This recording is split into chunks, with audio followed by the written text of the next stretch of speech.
Some Lagosians are experiencing a return to the nightmarish days of fuel queues, with several of them sighted in parts of the island axis. We look at the reasons behind this with an oil and gas industry expert.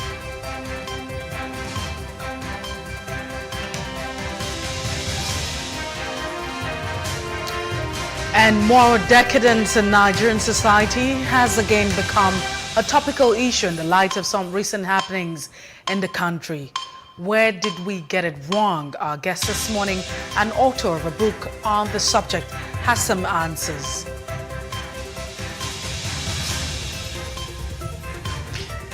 Also, we have analysis of today's newspaper headlines and off the press. These and more ahead on The Breakfast this morning on PlusTvAfrica.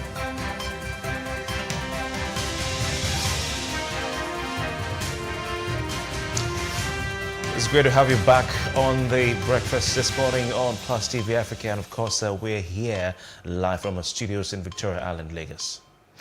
Well, it feels really great to be back on your screen this beautiful Tuesday morning. I am Messi Popo, and it's going to be an amazing time of great conversation, 2 hours right here, and we hope that you enjoy all of that. I said my name already? Yeah, I am Kofi Bartels. It's great to be here. Mercy, missed you yesterday, but glad to have you back today. Yeah.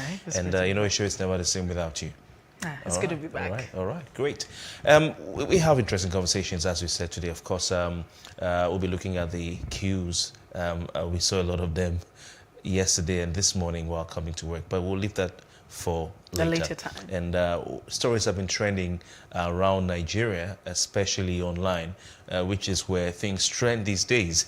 So we've been monitoring these particular ones, and we just tell you about the first one that has got Nigerians talking, and that happens to be the somewhat contentious issue of the Nigerian Identity Management Commission. The Nigerian Identity Management Commission. News broke that the NIMC portal broke down. Banks couldn't access the portal.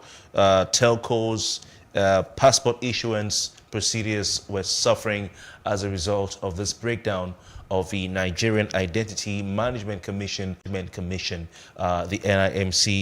The affected NIMC portal, we're told that is a portal that enables the telecom firms, the Nigerian Immigration Service, number 2, the commercial banks, or banks generally, number 3, and other organizations that use or have to verify the identity of their customers or consumers before they offer them services or approve certain things for them. These are the people who were affected by this glitch. You know, the approval of identity is in line with the federal government directive. So if you meant to transact a certain kind of business with the banks, certain kind of activity with the Nigerian Immigration Service, for instance, passport issuance, you will be affected. And those who went to pick up new SIM cards or retrieve their lost SIM cards, of course, your identity will either have to be uploaded or verified.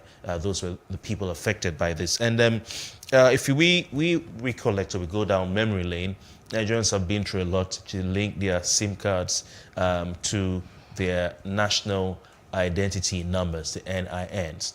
And of course, all this was superintended by the National Identity Management Commission, Mercy, and of course, not just the National Identity Management Commission, but the Ministry of Communications and the Digital Economy. Yesterday, we had to talk extensively about the fact that the Minister of Communications and the Digital Economy, Issa Pantomi, said the president had approved the access of the database, the identity database of the NIMC. To some security agencies. Yes, some security agencies. And now we're hearing that this database is suffering some glitches. Let's call it that.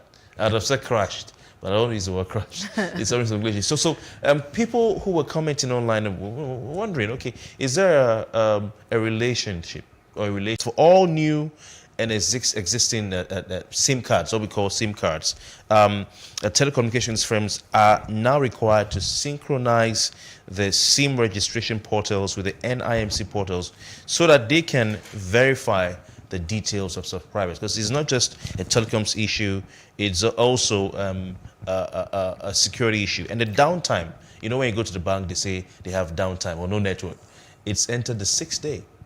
Well, some persons have also said that the NIMC data S3 bucket was not properly secured, and that's why we're having all of this. S3 pocket. We have S3 to, bucket. what?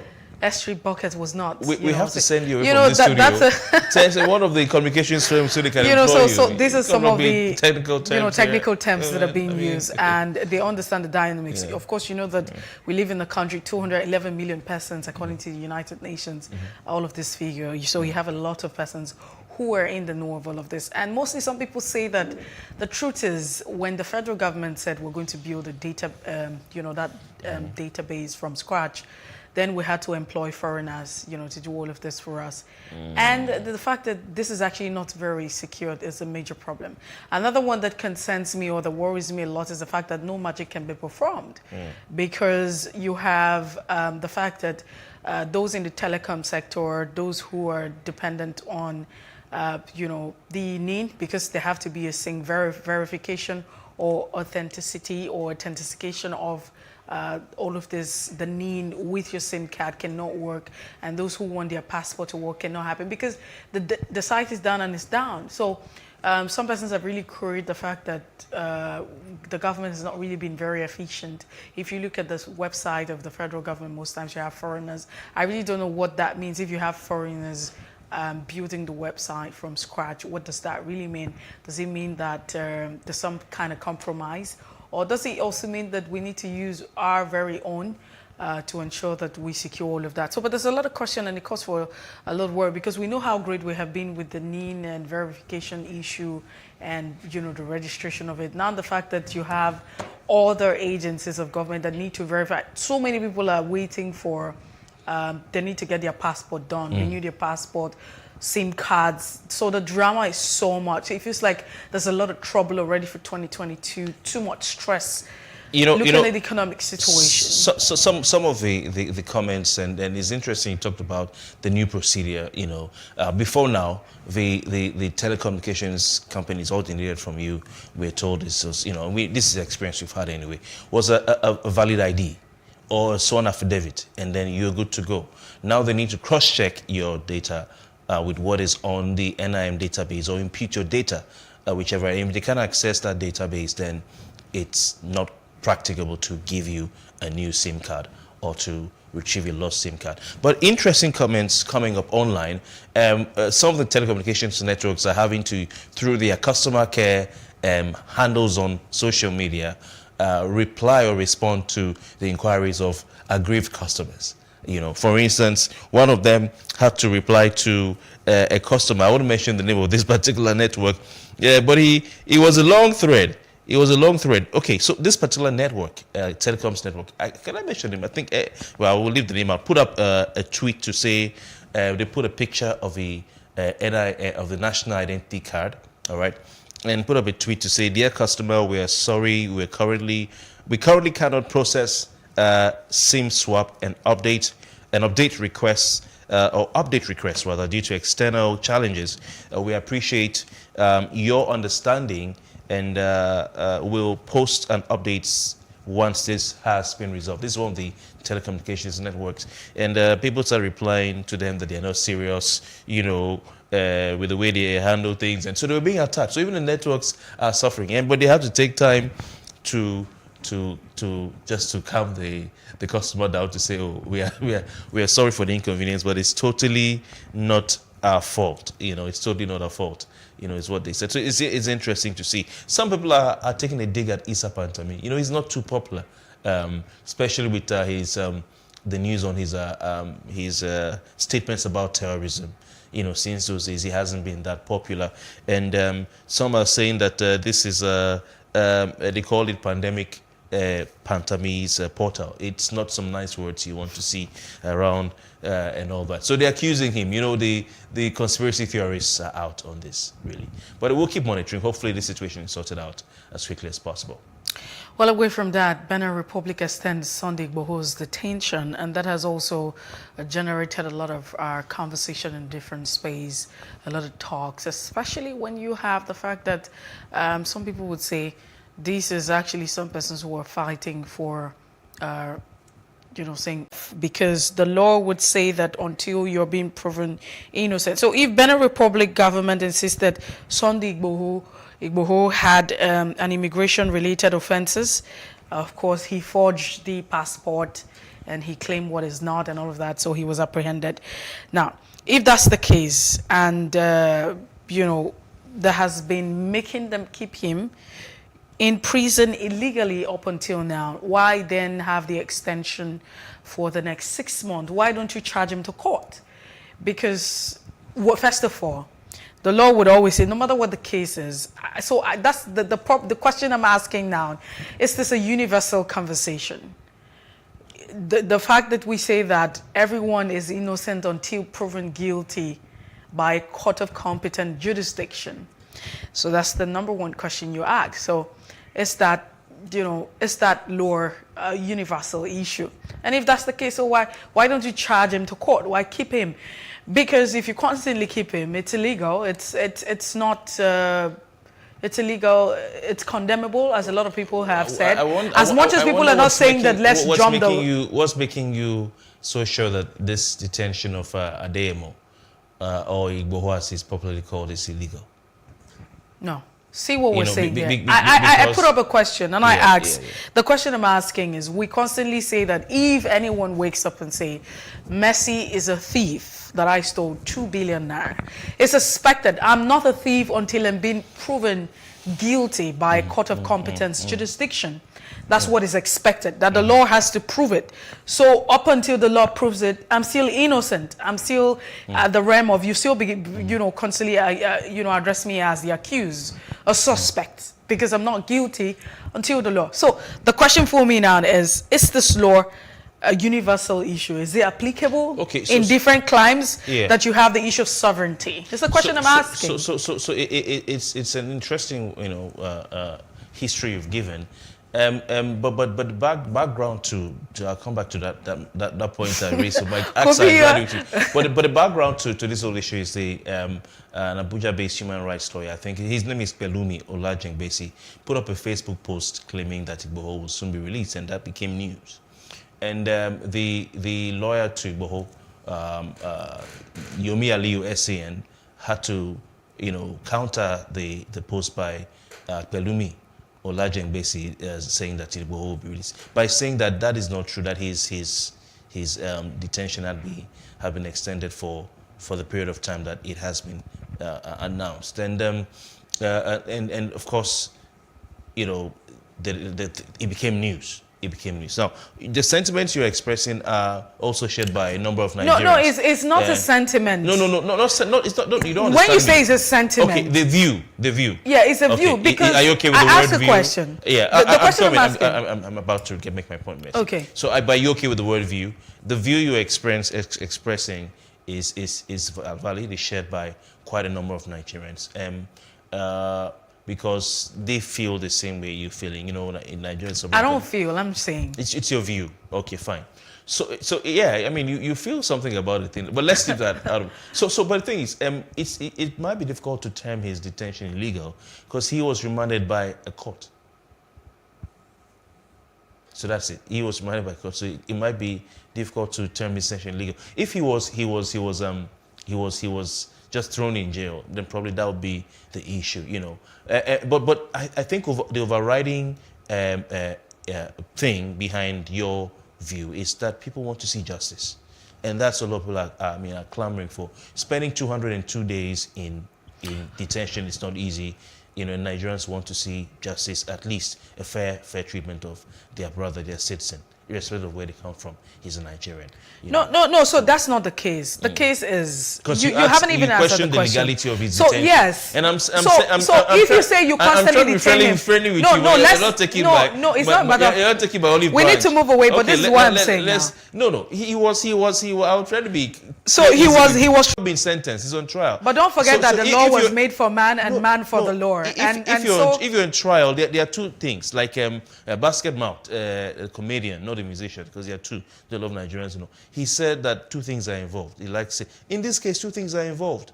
If a judge feels that he wants to remind you, maybe you're deemed a flight risk, or the charges against you are of such weight that demand that you be remanded, you'll be remanded.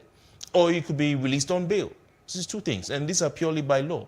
So he's remanded, he's facing trial, he's not been sentenced. So he's not in prison, he's in detention or on remand. So, but you understand the premise that I'm coming from. And the question is... No, I have put it out already. No, yeah, I do. So I put it out there, and I say that, I do. because in this context, we constantly say that, yes, the legality of all of the issue. No, because the court is involved does not necessarily mean that it's illegal. We live in a climate where we have seen the constant manipulation of the judicial system, including the executive. And so because the court is involved does not necessarily make it legal. So a court could take an action, and that's not really legal in its real sense. But the question that I'm asking... In a trial... No one can question, so it's illegal to remand you in custody while the trial is going on. That's not what I'm saying. What I'm saying is... It's an ongoing trial. The question, what I'm saying is this. If someone says... If he's sentenced, would you listen? I'm saying... Okay, in custody while the trial is going, watching the space. But that's my view on this one. Well, let's move on. A small matter of... National Library of Nigeria. I don't know when last you went to the library, Mercy, but I used to love going to, a library in Calabar called the State Library. It was the state of the arts in the 90s. One of my uncles designed it, but it fell apart. I won't go into details. I hope it's back now. But do people still go to libraries in this country? I don't know for Lagos State. I don't know, if you nationally, yeah. So you talked about it. Because you have the National Library of Nigeria. We do have a little bit of history. I'll speak for myself. I can't speak for everyone. Okay. We live in a city where there's so much, a lot of people are very busy. There's a lot of stress going on. So you can't really ascertain, you don't know. But the library culture for me was really great, and I enjoyed every bit of it back then in university. I used the school library a couple of times. So even when you had the charges, because if you see the breakdown of your school fees, the library was also part of it, including the state library that you mentioned. I remember a lot of times that I visited it, and right now that library is not, it's nothing to write home about. I'm not sure that there's a library, even though there's a library, but is there really a library is the question, because you find out a lot of activities going on. A library is supposed to be a quiet place. Then you start finding out that people started outsourcing the library for events. Because it was state-owned, some people thought that they could generate revenue from that particular space. It became very noisy. You look at the books, are they up to date? Very sad and very, worrisome. I can't really tell in the space that we are right now. You want to begin to ask yourself how many persons patronize the library? How many persons even have time to even sleep, not to talk about visiting the library? But I'm sure that's something that we should look at in the long run. Probably make a report, a documentary or something. Yes, I'm looking at some comments online, and what some people are saying, asking questions about the national. But this particular trending story is one of replication, okay, of the National Library in 12 states. So they have a prototype, I think it's about the building and the design, the services, and the whole makeup of that library. So they want to replicate this prototype library in 12 states across the country. There was a groundbreaking ceremony of a multi-million naira prototype library in Ilorin, the capital of Kwara State.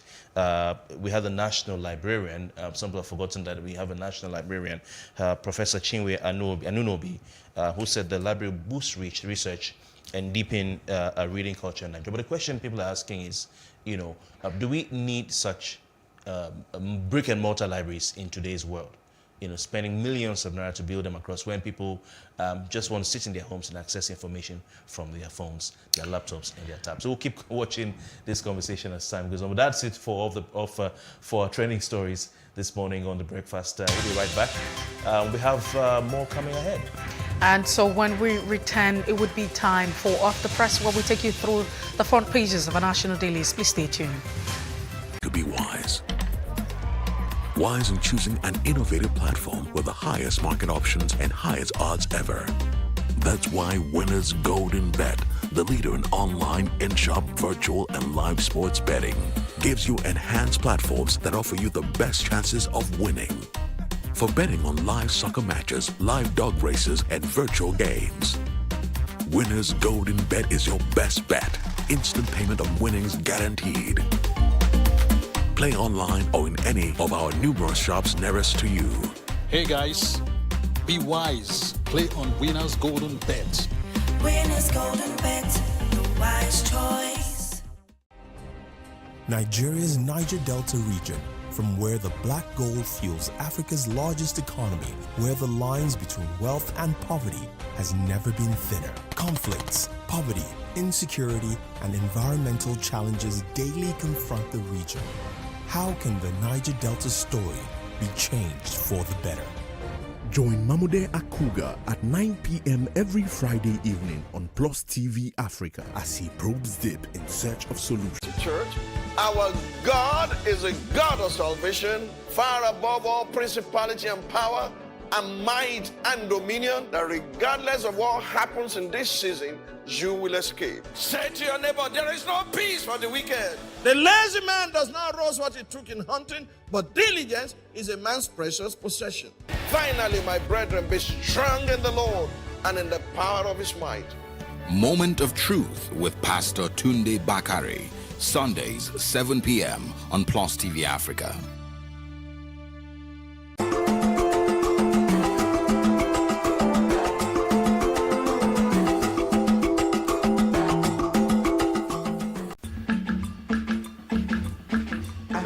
Desire to study law, none whatsoever.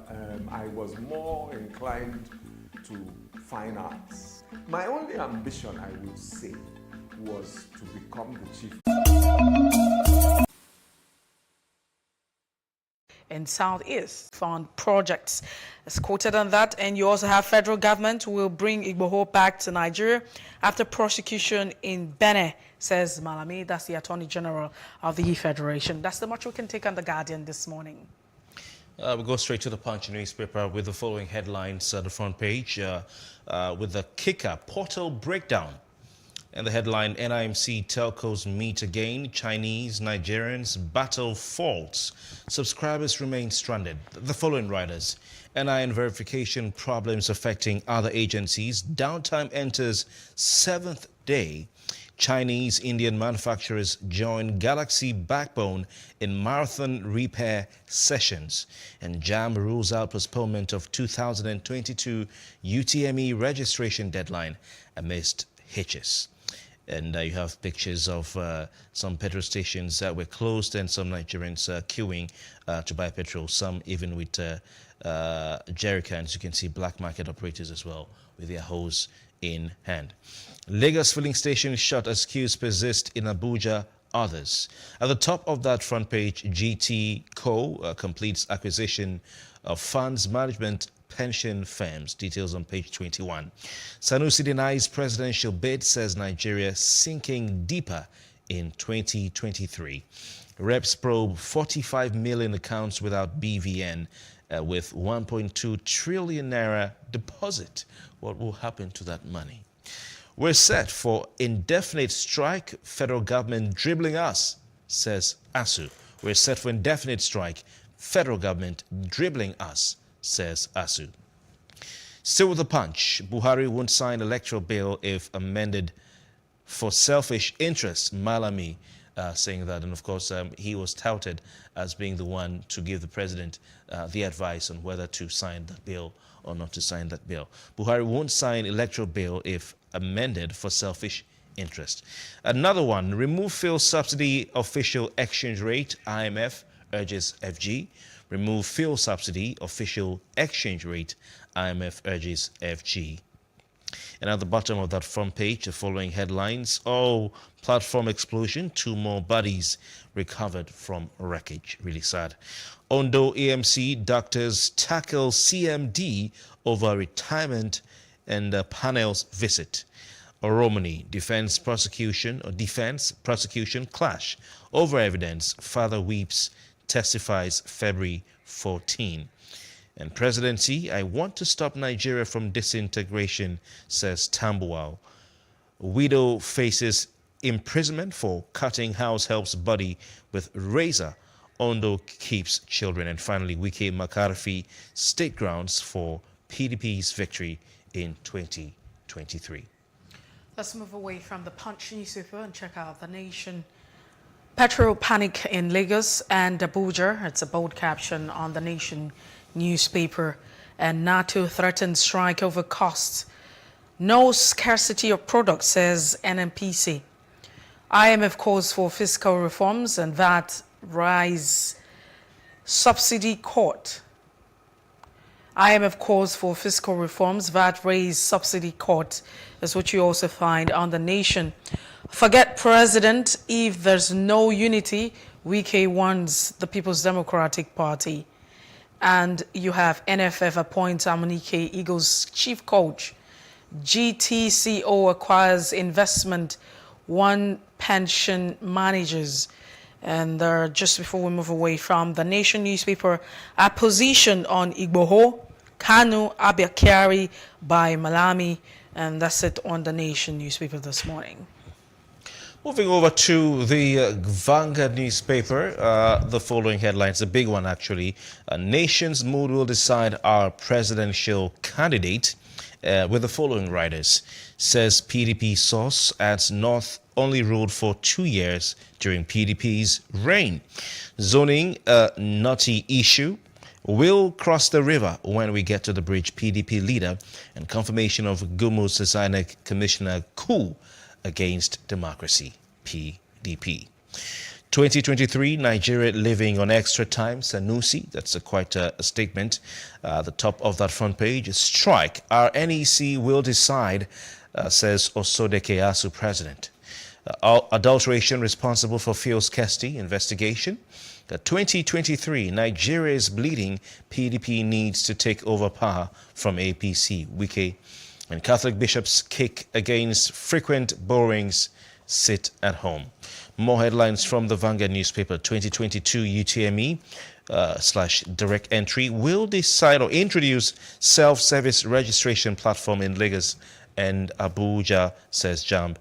Bandits kill 44 villagers in Niger State. Those are some stories coming on the front page of the Vanguard newspaper. I would like to now introduce our guest, who is a chartered mediator and conciliator, Chris Kende Onwandu.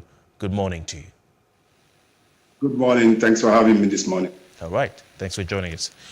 Let's start with the first story on the PDP. It's coming on the front page of the Vanguard newspaper, the PDP saying that the nation's mood will decide what the choice of their presidential candidate will be. In other words, as far as the zoning principle is concerned, they have not yet made up their minds. What do you say to this? Well, PDP has been so consistent with that in the past few months, and they've not come out to fully say where the pendulum will swing when it comes to its presidential candidate. Don't forget that they had this convention late last year where national officers of the party were elected, and the chairmanship of the party was onto the North Central, which is why Senator Ayu is currently the national chairman of PDP, and you also have other national officers spread across various geopolitical zones in Nigeria. But it is not yet certain where the presidential candidate will be selected. From feelers and from some of what some of the leaders of the party have been saying. It seems that the PDP is going to throw his presidential ticket open to everyone. So, but that has not been determined until they come out with whatever is their mandate or what they decide. Then for Nigerians to decide whether to go for the party or not. But there has been this clamor that there is need for the PDP to zone its presidential ticket to the south, because for whatever reason. But there's also been that from those opposing that, they've also said that, well, yes, we have a presidential candidate presently from the north, which is APC. But if you look at the PDP since 1999, You've had two presidential candidates from the south and only one, even the one that came from the north, lasted just barely 2 years, and that was Yaradua. So that it is equity because the presidential ticket is zoned to the north as the thing. But for me, it's neither here nor there. I think that they should be able to put their house together because APC is also having its own crisis, and they put their house together and be able to decide where they want to zone their presidential ticket better. And it will be left for Nigerians to accept that candidate or not. Both parties are having a similar, procedure or process, playing it cool and not putting too much out for now as to whether they're going to go the way of zoning or not. Some statements were made about even the APC zoning its presidency to the south, and Mai Mala Buni had to come out and say, no, we've not yet made a decision. Or I think it was Akpan Odoide who said so. What do you think will be the factors when the PDP talks about the mood of the nation? What mood are they talking about? What will be the factors that will, because the mood could be anything. The Northerners in the party will always, candidates of Northern extraction like Atiku Abubakar and co. may want to still press for that opportunity. So what mood do you think they're talking about that may determine or will determine whether they go ahead with zoning the presidency to the south as per the north-south zoning arrangement? When politicians talk on both sides of their mouths, it's always very difficult for you to believe a politician when he talks. The politician can just tell you good morning, Kofi, and when you're in the room, you just go out only to realize that it's 9 p.m. in the night. So you have to check your time, right? Yes. So it's very difficult to believe politicians. And within politics, especially Nigerians, anything can change within 24 hours. When we talk about the mood, I believe that the mood they are talking about is mood of Nigerians.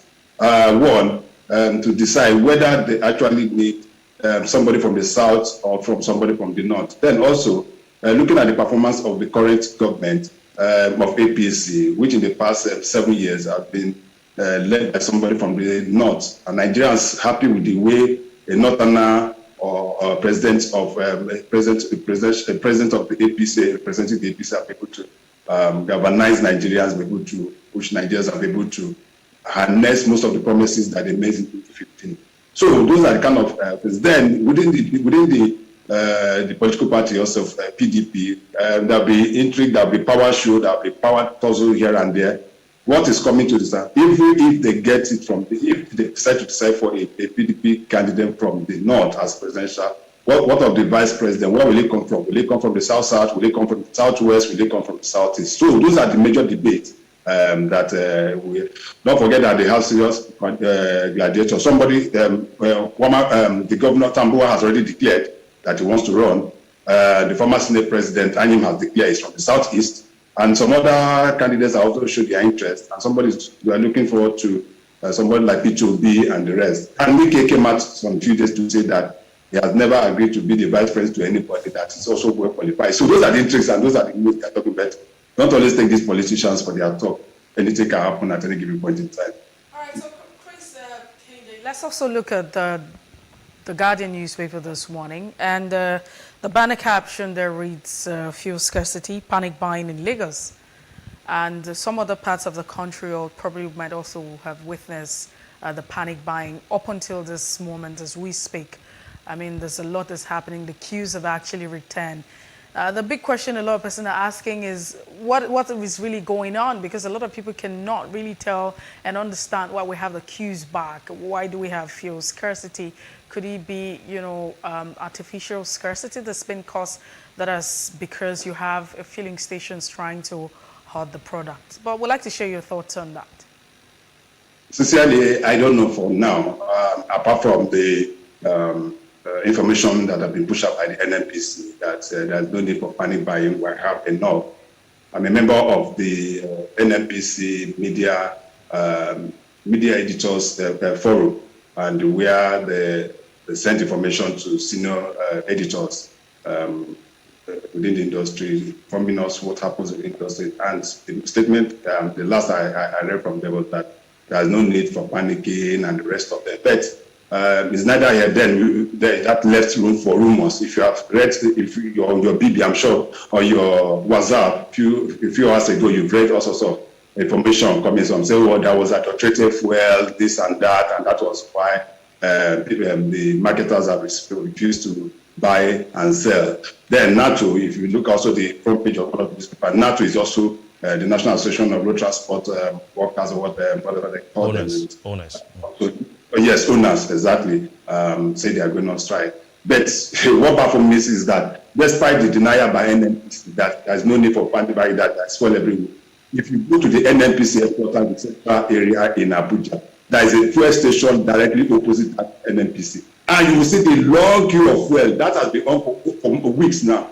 So even if they are not saying, they are saying that there is enough fuel, from their window, I'm sure the GMD of NNPC, from his window where he sits at the top of NNPC, sees those queues around the central area in Abuja. And that I said there is a fuel station. Kofi, if you know Abuja very well, there is a fuel station directly opposite the NNPC. And you see the long queue of fuel. So who is deceiving him? It's like the ostrich that just put his head right in the sand and leave his whole body exposed. You need people. There are some people that have been saying, "Oh, that is a way of removing subsidy and the rest of them." But don't forget that the finance minister have come to say that subsidies have come to stay, that there are going to be a revised budget that will send to National Assembly, and they are leaving the issue of subsidy till 2022 to the next government coming in 2022. So they need to come out clean and tell Nigerians what is happening. If you get to the roads within Lagos, if you are coming from the toll gate now, heading towards the third mainland, you will see long queue of west and traffic everywhere. So this has been happening in Abuja for weeks now. It just started in Lagos a few days ago, and there doesn't seem to be any solution, and nobody's telling us what is happening. My dear sister, if you ask me again, I don't know what is happening, and I don't know. All right, quite interesting. Let's stay with the Vanguard newspaper and look at a statement that Sanusi Lamido, former mayor of Kano and former governor of Central Bank of Nigeria, has made. Two papers quote him differently, but I would like to go with, or I would like us to go with the headline on the front page of the Vanguard newspaper, where he says 2023 Nigeria is living on extra time. Is Nigeria indeed living on extra time, as Sanusi says? Well, Kofi, a lover of football, I remember what just happened at AFCON. so we are Senegal played Egypt, and at the end of that match, they went into extra time. And extra time in football, it also means it's anybody's game. Because after extra time, then you go into penalties. And penalties is not the best thing that wins at times when it comes to penalties. So what Sanusi is saying is that we are practically living on extra time. The elasticity of the minds of Nigerians made up. Nigerians have been pushed to the wall, and something might just explode, and it's a fact. We're coming from Sanusi.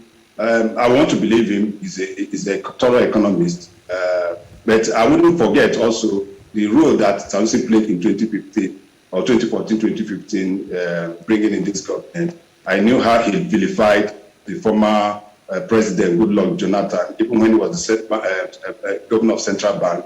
All that he said about Goodluck Jonathan and the rest of them, which to a large extent must have formed certain people's opinion into accepting President Buhari in 2015. But 7 years down the line, he's coming again to say this.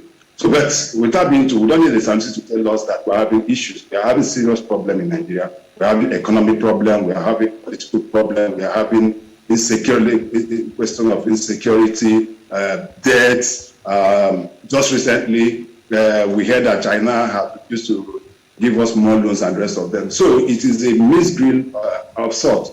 And it needs no soothsayer to tell us that Nigeria is not getting it right. But I hope that this government will be able to do this because they have barely 1 year, and history will judge them by whatever they've done and how well they have been able to deliver on the promises they've made to Nigerians in 2015 and 2019. Okay, so let's also look at the Guardian newspaper, where Nigeria to spend 22% of the 2022 budget on debt servicing. How does this make you feel as a Nigerian? I don't think you should be expecting me to be happy, my sister. as a Nigerian. We are talking about now we're using about 79% to deliver on capital projects there.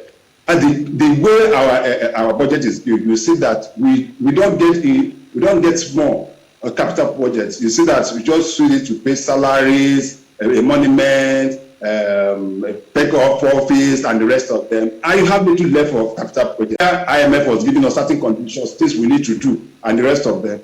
Because you have to rely on them. They will not tell you to go remove subsidy, devalue your naira, do this and do that. It's to the detriment of Nigerian economy, and we'll continue to see that. And I've always said is that until we be able to diversify economy, and we stop depending on just one sole product, which is oil, we'll continue finding ourselves where we are. By now, we should be doing so much. The government told us we are, I don't know the number, they told us that when it comes to production of rice, we went to Abuja and heaped some bags of rice on planks and the rest of them and telling Nigeria to go water. Even though that even countries that are producing rice more than us, don't see them doing that. Haven't they dismantled the pyramids? They've dismantled it now. Are you not aware? So who are we deceiving? We cannot even feed ourselves. We are not telling people that we are so sufficient. Prices of rice have gone up. Now, since that pyramid came up, its price of bag of rice about 35,000 naira now, more than what it was before they laid the pyramids. So who is deceiving? So we need to do the needful and make sure that we do the right thing. I don't know whether we have an effective economic team, and that has always been my problem. We don't have an economic. We have Nigerians who can do the job, but I will give them the opportunity to do it. We've done it in the past. Okonjo-Iweala was there. Obio Ezekwesili was there. The current president of Africa Development Bank was there in those regimes, and you saw what they did. Even during the Obasanjo regime, our debt were wrote off. We wrote off that we paid, and we were clean. See where we are now. If you look at our external debt as it is present, we're even talking about repaying. Look, what we are paying to repay the interest is even far higher than even the debt itself, and that is the situation we find ourselves. It's quite unfortunate. All right, thank you very much, Chris. Let's look at the problem of banditry. Even if it's one, it's a huge number. But it seems these days we're becoming. Our mind is becoming, our brains, our minds, our eyes we're becoming used to these stories, and it's easy to just read it and just move on to the next page. But this is really worrying.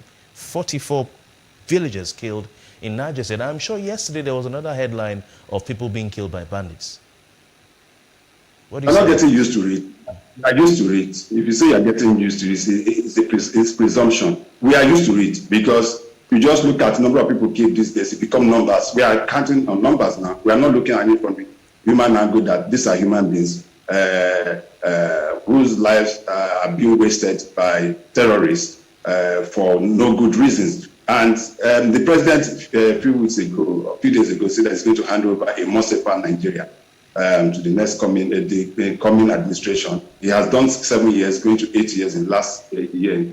And if he has not been able to secure Nigerians for 7 years, then how come we're going to do that just within 1 year? And the primary responsibility of every government at shrine in Chapter 2 of the 1999 Constitution as amended is the safety of life and property of the citizenry. And any government that fails to do that is a failed government. So if you use that as an indicator, then the current government is total failure when it comes to the issue of security and insecurity. And the government came out some days back to say that they have a list of 96 people behind funding terror. Before that, we've had about 400. Till now, nobody has been brought to book. Until we continue to go this route and making it seem that this is the norm rather than the exception, then this is what we're going to get. It's quite unfortunate.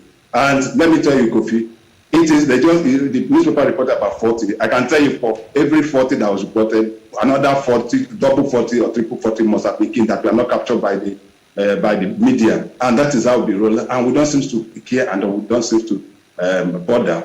There's a saying in my place is that when you carry the corpse of someone else, it's like a log of wood. But if your relation or relative carry, then you should feel it. It is quite unfortunate that we are getting this right. And a report came out, I think the last 2 weeks or there, but showing the number of Nigerians that have been killed in the past period. Over 10,000 or something. These are human beings. Go and kill a single American and see what the American government will do. Okay, so let's also share your thoughts. It dominated part of the papers this morning. the Guardian newspaper, The Nation, the issue of Sandy Balogun. Well, according to the Attorney General of the Federation, the law would actually have to take its course. Now, I'm sure that you're also in the know that Benin is going to detain Sandy Balogun for another 6 months. And the government in Nigeria is saying when the law takes its course in Benin Republic, he would also be faced with his own charges here in Nigeria. I'd like to share your thoughts on that. Well, it's a legal issue, just like that of Nnamdi Kanu. The court will take its course. But in fact, what remains for me is what is Sandy Balogun being charged for? In Benin Republic, did he commit any crime in Benin Republic? Did he kill anybody in Benin Republic? Did he abduct anybody in Benin Republic? He was only using Benin Republic as a transit route. But anyway, he forged a document. He forged a passport. He actually forged a passport, which is a crime. I was going to I was going there. I said they said that he forged a certain document and passport, which is trying to use to get to Germany. But if you look at it, I don't know much about the law. I know all that of Nigeria. So if he has committed that crime, and why is it going to take over 1 year now for them to be able to try him and want to sentence him to a sentence? And if Nigeria has an extradition treaty with Benin Republic, it behoves on Nigeria to ask that it will be brought back to Nigeria to face charges if there is any. What is going on now is political. When you are keeping somebody in jail for another 6 months without trial, that is in itself infringe on his fundamental human rights. And I think that Nigeria should be fighting for that, irrespective of whatever. If the fact that Igboho is in Nigeria is the more reason why the Nigerian government should make sure that Igboho gets the best of judgment. If he's an American, Americans will make sure that their citizens, irrespective of whatever the crime he must have committed, get the best of judgment. But what are we doing? We are sitting back. Okay, let us wait for what the public is doing. After that, we are going to bring it back to. That is not the way to go. Which is why most Nigerians are not patriotic, because anywhere we see Nigerians being killed. A Nigerian girl was killed recently in one of the West African countries. I hope you remember. In one of the jails, she was killed and brought back to Nigeria. So many Nigerians have lost their lives in South Africa. Some have been killed in other parts of the world. And what has been the reaction of our government? For me, irrespective of whatever the crime that he voted, I think he needs the best of legal representation so that he can get that. And if there is need to bring people back to Nigeria to face trial, then all well and good. But it shouldn't be just thrown the baby with the bad water and just keeping ourselves aloof and waiting for Nigeria. But Christian Wendu, I mean, it's a question that I'm hoping that someone would answer eventually, and I'm hoping that you give answers to it. The phrase or the postulation that says that you are innocent until being proven guilty by a court of competence jurisdiction, is this not a universal concept? Is it limited to a particular crime?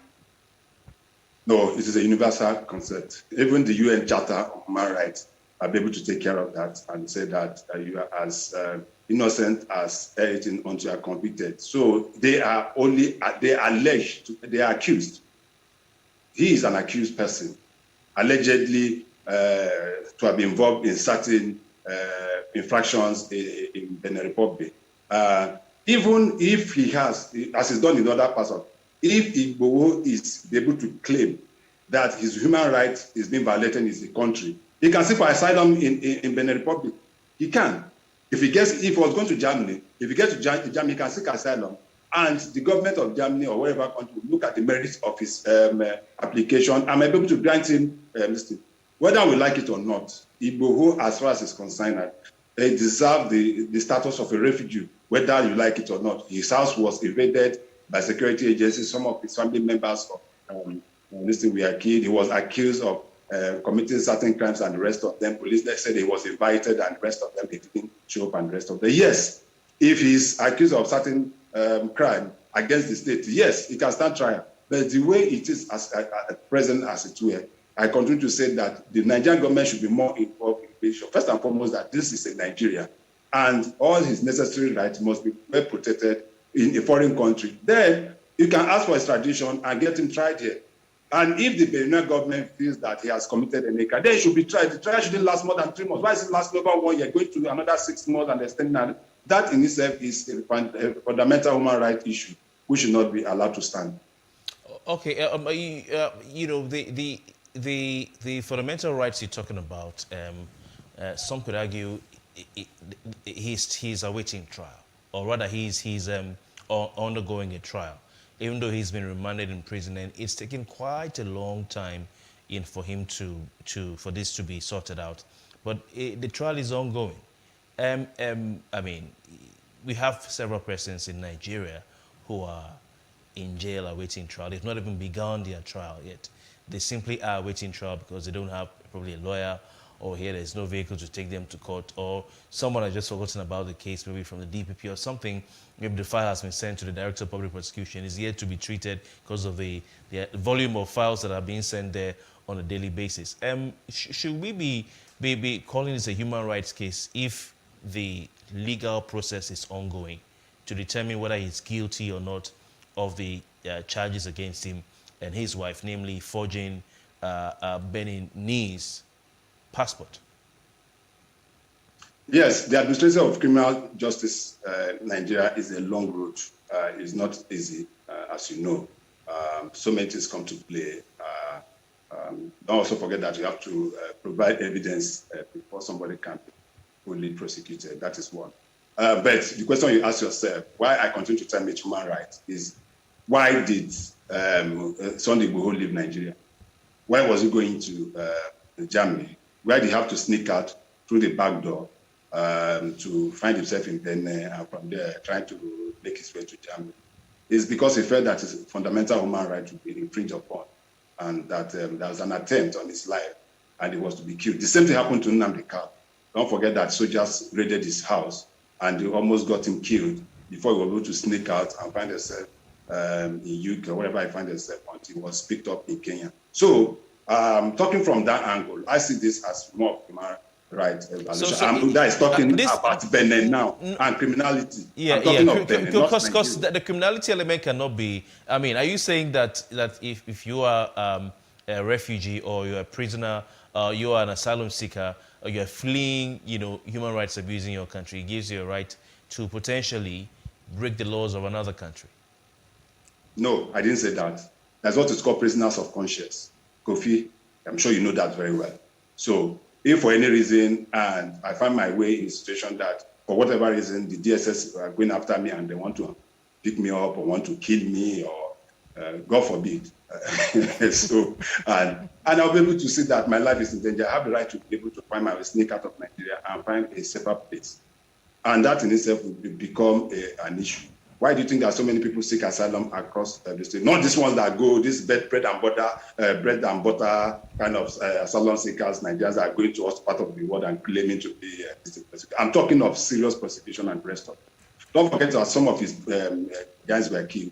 Don't forget that his wife was arrested also and kept with DSS for a long time. Don't forget there was a particular guy that they say was a herbalist that turns him into a goat, turns him into car, or turned into pussycat, and the rest of the day was arrested. So all these things, we need the rest of speculations and the rest of them. So before we did the human rights, that is my personal opinion. Anybody can have a contrary opinion. But my own thinking is that Nigerians, wherever they are, if we find ourselves, they find themselves outside this country, and we see them being persecuted in another country, and despite the fact that, yes, they violated it, we look at the necessary treaties between us and those countries and find a way of bringing.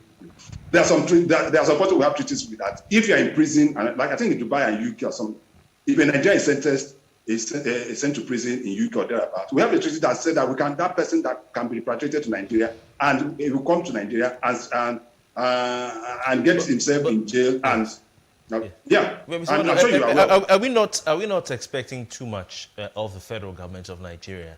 I'm not trying to insinuate, or I'm not trying to conjecture here, but based off of your answer and your demand of the federal government to do something about this man's situation, bring him back to Nigeria quickly, are we not expecting too much, bearing in mind the fact that Anigboho behind bars or in custody, let's call it that, in Cotonou, will be one less issue for the federal government to worry about, bearing in mind his influence and leadership of secessionist agitation in the southwestern part of Nigeria. Wouldn't the federal authorities be sleeping easily or have time for other things with him behind bars? Apart from the agitation, Kofi, let me ask you, how many people Igboho killed? Has he killed anyone? Has anybody directly linked to any death to Igboho? The analysis did was when he says people are being killed at Ibarapa in Oyo State by Fulani herdsmen and the rest of them. We saw pictures of people that were killed, and they went there and said that no, this cannot continue. Then he continues agitation. Agitation is another way of expressing yourself. It is enshrined in the Constitution. You can demonstrate. You can agitate in as much as you don't go out of your way to be able to do anything criminal. In Spain currently, in Barcelona, the people of Barcelona are still calling and still want to leave Spain. Are you not aware of that? But if you were a Buhari or if you were Malami, would you be worried and be pressing, be saying we need to get this guy out? He's a Nigerian.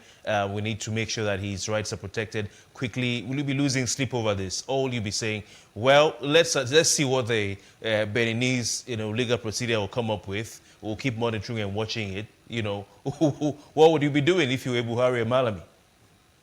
I'm not Buhari, I'm not Malami. I'm Christian in one. All right, we have to move on.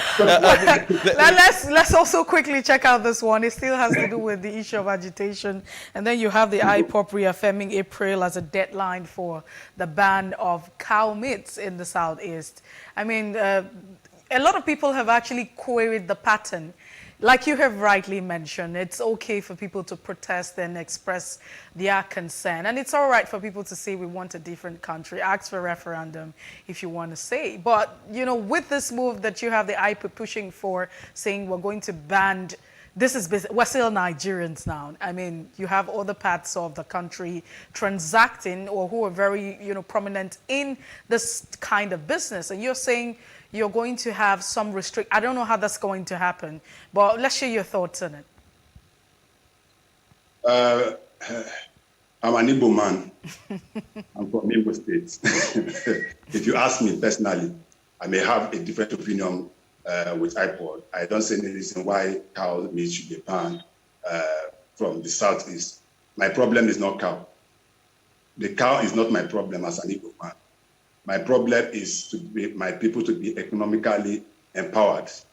My problem is my people to be politically empowered. My problem is to be able to find myself in the mainstream of Nigerian states, where I have equal opportunity with somebody from Kano, from Borno, from Katsina, or any part of the country to rise to the highest position in the land, if I'm found to be capable. That to me is the problem. So, don't forget also that 2 days ago, a 30 cows belonging to an Igbo man was killed by IPOP. Are you not aware? So what are we talking about? They didn't even know that the cow belongs to an Igbo man. And they killed the whole 30 guy. The guy said he lost over 30 million naira. So for me, agitation comes in different form. I have always been that we can be able to have a more political approach to the issue of marginalization in the Southeast. But resulting to violence and all sorts of tactics to me does not resonate with me. I believe in the language. I believe in most of the things that someone like Nnamdi Kanu is agitating against, which is the marginalization of the Southeasterners, of which I'm one of them. But because of that, cripple the economic life of the people of Southeast by asking that on him every Monday that nobody comes out. I'll be the last person to support that. So, issue of not allowing cars to come. Tomorrow, if the Northerners say that anything coming from the Southeast should not cross into the North, what happens? That is not the way to go. I think there's more better way and better approach to approach these issues than just going to route some of these things that our people are doing. Interesting, Chris Kennedy Wandu, you cited that example, reminded us of the incident in Enugu State where cows were, and a herdsman was killed, and this herdsman was said to have been a member of that community in Enugu for a while, and the cows belonged to a family and a chief in that community. A friend of mine, or someone I know rather, who is a herdsman from Delta State, is an honorable man, also says that they're resolved with the meetings, a plethora of meetings back and forth between the Ministry of Labor and Productivity and ASU. And we're hearing them talk of strike again. They've recently declared Monday what they call, I think, a sit at home, if I'm not mistaken. And today on the front page of the Guardian, Vanguard newspaper, they are saying that their National Executive Council or committee will decide on whether they're going to go on strike. That's what Osodeke, the ASU president, is saying. Why are we still here? Why are we still at this point, Chris Kendewan? Well, first and foremost, it's been a sweaty day for me. You can see how I'm sweating like a Christmas goat. But on a more serious note, it's rather unfortunate. We have to go through its routes. The government signed an agreement with ASU 10 months ago. Until today, they've not been able to implement those agreements. And that has always been the issue. So if ASU decide to go on strike now, will you blame ASU? You cannot sign an agreement with a group of individuals. How you learn that you want to do. When you're taking up job with PlusTv, you had an agreement. You were given a letter of employment. In that letter of employment, your salary was stated how much you'll be paid every month. If PlusTv tomorrow, when instead of paying you 100 naira, decide to pay you 40 naira, will you be happy? That's a renegade. You can see my sister smiling. And it's a fact. That's the situation. So you don't. I think the 100 naira is what got us a bit worried, but it's okay. I think you understand what you're saying. I just did that hypothetically. So okay, let me say you agreed to pay you 5 million monthly. I'm sure you'll be very happy with that. We are still not changed. We are still not moved. It certainly is 5 million. Yeah. Yes, but on the most serious note, and they reneged on that. And what do you expect them to do? And they've given reason why you need to do the way. And this is not the first time they're reneging on this agreement. Don't forget there was a situation where they also agreed with ASU, and they gave series and series of notices, and nobody listened to them. And then went on start for private universities, so public universities. If they're going to be a senator, the same thing. If they're going to be a member of House of Representatives, until they start doing that, we will continue to find ourselves where we are. And that is the truth. Sorry to interrupt you, Mercy, but quickly, just a quick follow-up question. Last week, the president hosted the Inter-Religious Advisory Council. You had the Sultan of Sokoto, who's the leader of the northern, the Muslims in the country. The president of Khan, leader of the Christians community, at least also members of Khan. They went to see the president, and he hosted them at the Aso Rock Villa, at the presidential chambers. And he said that he, as president and the federal government, is committed to solving the Asu impasse and raised a committee, another committee, to look into this. So if the president has recently said, so why are we still having, is it that was just a hot air or a political statement or something made just for the moment by Mr. President? Yes, it is, because it's just like so many other promises that presidents made to us since 2015 that have not been fulfilled. So most often than not, when the president speaks now, people hardly take him seriously. And that should be. A president speaks what we call presidential. Once a statement comes from a president, that is the final. And the whole world should be able to hold him to that. But look at what is happening. Is the president not aware that ASU yesterday, today is Tuesday, yes, yesterday, ASU went on a lecture-free day to sensitize members of the ASU on the need for them to start galvanizing efforts towards a mother of all strike. Is the president not aware?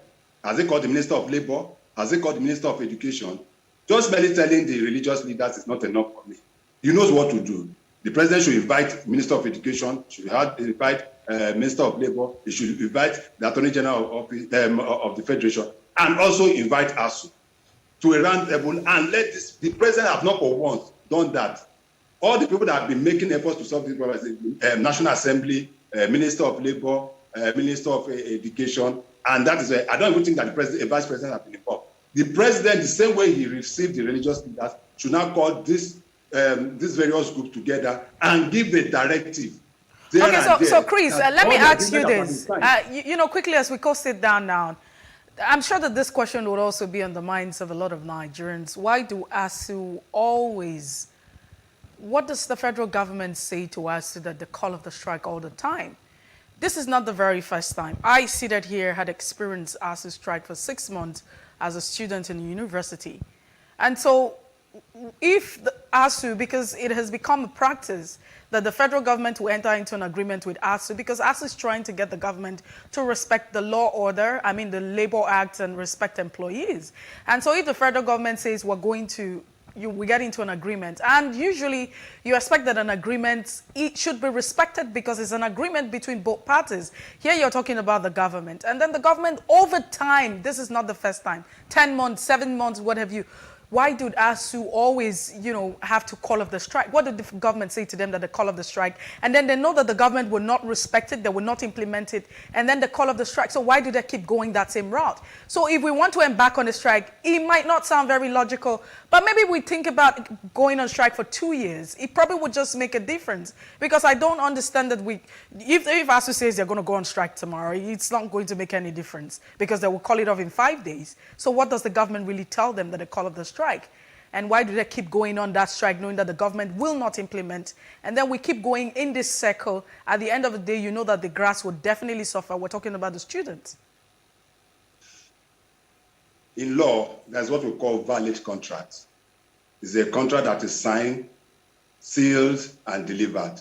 That is valid contract. And once there's what we call valid contract, then it is beholds on everybody that's party to that contract to respect the terms of the contract. Then, back to your question, my sister, you and I will be the first people that will start castigating ASU if they remain on strike for over a year. What is it? What is the children at home? And they have become. Don't forget what happened during the SSP. Why the SSP this was so successful is that a lot of students were at home. So those period of those strike, most of them had nothing to do. All they now did was just move out and just converge at a toll gate, and we saw what happened. So if you have an agreement with me, I want to believe the sincerity of what you've said. Because as a representative of the government, I believe you are representing the interest of not only the government, but also the people. So why wouldn't I believe you? If the government come out to say, don't forget that they use it as a thing of blackmail. They come out to tell Nigerians that we have agreed on this with ASU. Why is ASU not calling off the strike? And that is what happened. So ASU believes them. So if ASU was on strike for about 11 months, and at the end of it, our government said, oh, hands up, we've agreed. We've agreed to all that we've said. We are signing off on this, and the rest assured that implementation will start up. And after that, they call off the strike. 3 months, 4 months, 5 months, ASU came out to say, these people have not delivered on the promises. What have we done? So I believe that it just goes beyond this. I also believe that at times there should be some level of. The only option that they have is the strike, and that is the only thing that the federal government understands, the Nigerian government understands. But that hasn't worked. You went. You were at home for. Messi was at home for 6 months at least. And I made a lot of money. You know why she does some things she does. That's I agree with you. Thank you very much. Do have a nice day. Mercy. Well, so it really worries me because I feel like that the issue of trust is a big question right here. Why do you keep trusting someone who keeps breaking the trust every time? You have a personal axe to grind with. We understand, but no, I don't. I was never at home. No, I did. But it was fantastic because I made a lot of money. I was quite productive at that time. But this is where we bring the conversation to an end.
Family is the bedrock of every society and the essence of life. On Today with John and Helen, we dig deep into family values in every sense of the word. Join us every Saturday at 9:15 a.m. on PlusTvAfrica, DSTV channel 408. With you, we play a part in strengthening the values passed from generation to generation.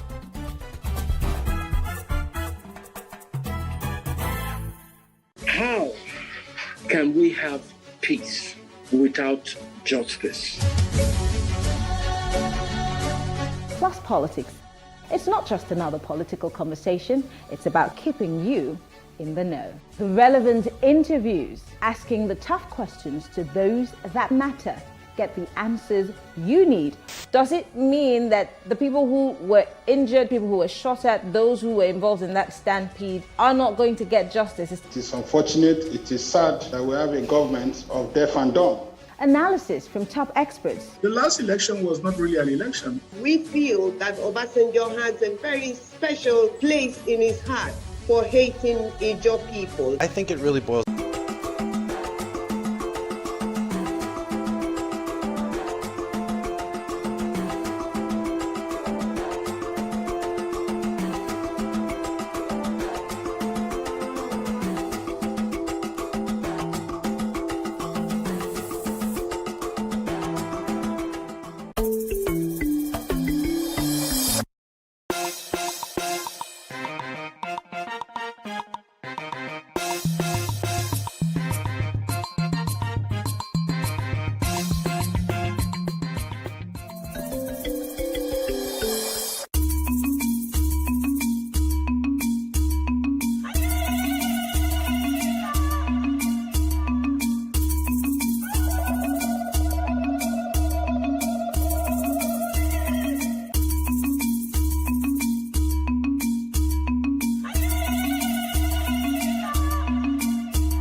Welcome back to The Breakfast in Plus TV Africa. Today, we look at Nigeria and the fact that we're still grappling with fulfilling our potentials.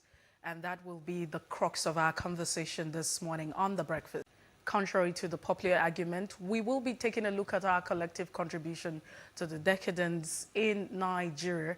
Joining the conversation this morning is Christine Umokereka. She is a Nigerian-born health professional based in Canada. She's also the author of the collective contribution to a decadence in Nigeria. Thank you so much, Christine Umokereka, for joining us this morning on the conversation.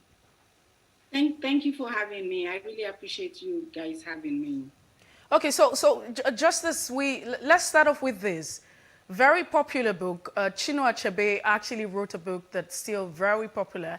And in that book, he said that the trouble with Nigeria is not with our climate, it's not with the people, but with the poor leadership. But that's contrary to what you have written and some of the postulations that you hold in your book. And why is that? I wouldn't say it's contrary to it. All I'm saying is collectively, even including the leaders, including our political leaders, our religious leaders, our traditional leaders, and the citizens of the country. That's what I'm saying. The problem is not just hanging on one part. It takes a tree to make a forest. It takes a lot of trees to make a forest. It doesn't just take one tree to make a forest. This is what I'm saying, that we are all concentrating the leaders. But what about the citizens of the country? Look around everywhere in Nigeria today. Everywhere is corrupted. Everyone is corrupted. If you don't mind, can I give an example of just what recently just happened? Due to these interviews and promoting my book in Nigeria, I DHL a book to Nigeria so that at least today we can have the opportunity. You guys will have the book. And I DHL it since January 18 to Nigeria. And they told me that it will arrive in 4 days to Nigeria. I paid $454 to actually mail these goods. They mailed these goods got to Nigeria. They asked me I have to pay custom duties. They asked me also that I have to show all documents towards these goods. Everything they asked me, I have sent, including my work ID, that I have sent that if there is any question, they can question. But as of today, NDLEA is holding on to these goods only because I have 2 iPhone 10 in the goods. What has drug got to do with iPhone 10?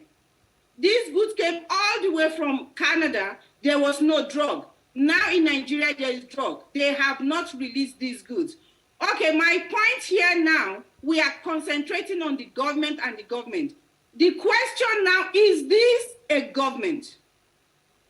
Is this a government? And I will tell you today that what NDLA is looking for is for me to give them money to release my goods, which I wouldn't. Of course, the government is at fault as well. Accountability. Your children are stealing. What are you doing about it? Everybody has problems.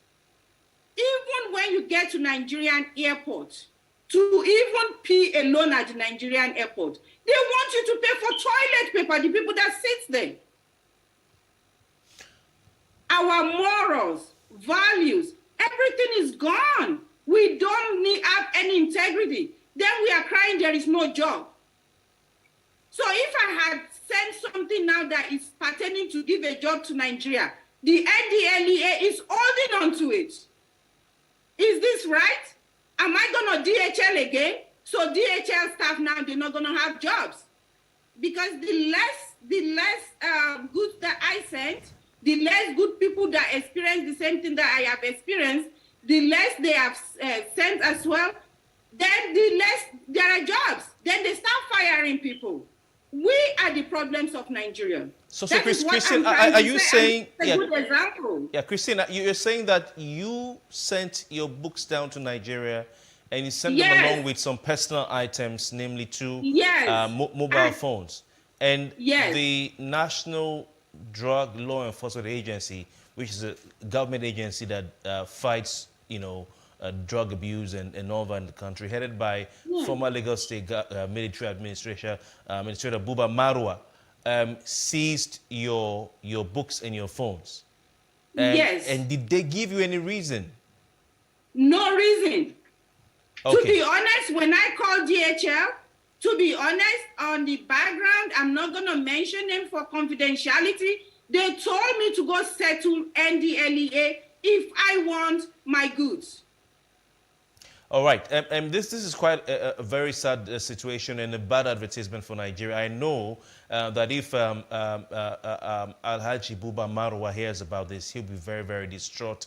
I hope that someone from the NDLEA is listening.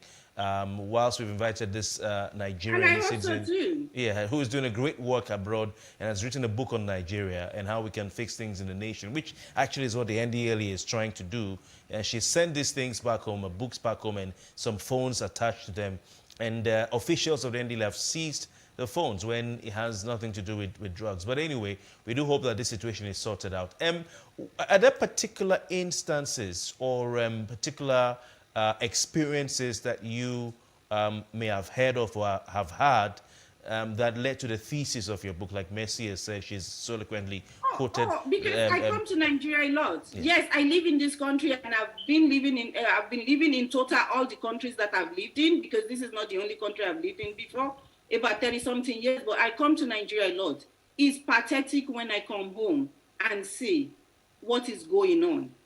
It's really pathetic. And I know how much people I have to be sponsoring back home, which is genuine sponsoring due to the system that is going on. The system that is going on is impacted everyone. Everyone. Either you live in Nigeria, because I have people living abroad that, Christine, give this up. Why are you doing this? You don't even live in Nigeria. You left Nigeria 30 years ago. That is not true. If my aunt is 80-something years old, is not getting anything, I have to give her something to help her out, then it's affecting me. If my nephew has lost a job, or anyone in my family lose a job that I'm helping out, that is affecting me. So indirectly, I am paying for what they have done too. And it's really sad. And no one is saying anything. I don't even know what they pledged to. I'm talking about our political leader. I don't know what they pledge to when they take on government. Because I would love to read this pledge with you. I don't know what they pledge to. Because if this is what they pledge to, and this is what they are doing, I am so sorry. It's sad. Okay, so reading, parts of, some of the reviews that have been put out to your book that you have written, let me ask you, how do you think that we have lost our ethical and moral and cultural values that are causing, because in your thought, you think that all of this is also causing the pain that we're faced with? I told you what the NDLA just did. This Apart is not from the that, only one. I have a friend. I have a friend that she's a medical doctor. They wanted to come establish in Nigeria. They sent a lot of equipment to Nigeria that cost over $200,000. They lost it to bribes. They end up giving up. And I am not exaggerating. They end up giving up and took a loss of $200,000. Do you know how many jobs this will have created for Nigerians? This is what Nigerians don't understand. What has happened to us. Yeah, Christine, you've made a lot of